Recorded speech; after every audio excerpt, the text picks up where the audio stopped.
This woman was 8 months pregnant, and she squatted a glass in her bare hand.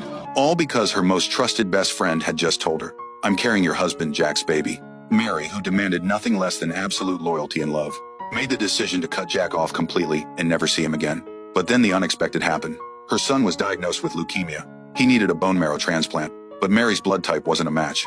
With no other choice, she reached out to the boy's biological father, Jack. But Jenny, her former best friend, saw the message and deleted it. After getting no response, Mary called Jack's office directly. It was the first time in 6 years he'd heard from his ex-wife. Jack bolted out the door in a rush. He made his way to the cafe where they agreed to meet. That's when he found out their son had leukemia. Mary needed him to go to the hospital for testing, to see if his bone marrow could be a match for their son. Jenny had heard from an employee that Jack had rushed out. Something felt off to her, so she followed. She saw Jack leave in a car with Mary. They went to the hospital and had blood drawn. The results would take a few days. The betrayal from 6 years ago felt like it had happened yesterday. Mary didn't want to get tangled up with him any more than necessary, so she took a cab back to the office on her own. But Jenny had already been waiting there for a long time. She told Mary that she was Jack's wife now, and warned her to stay away from her husband. Mary said Jack was the child's father, and that was one fact that would never change. Jenny threatened to fight for custody of the child.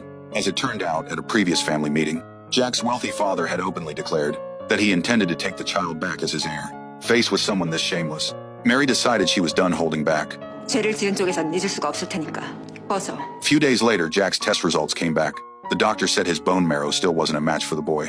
Mary desperately begged the doctor to think of another way. The doctor suggested they have another child together and use the newborn's cord blood for the transplant. Hearing that suggestion, the two of them couldn't help but look at each other. 그런 짓 하지 말지. Overwhelmed with anxiety and anger, Mary collapsed. Jack scooped her up and rushed to find a doctor.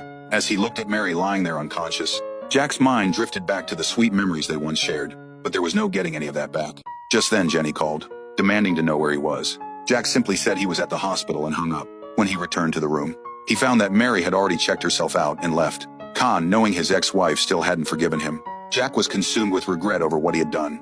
Worn down in every way, Mary made her way to her mother's tailor shop. She had come hoping for some comfort, but instead her mother, who had always been against the divorce, tore into her.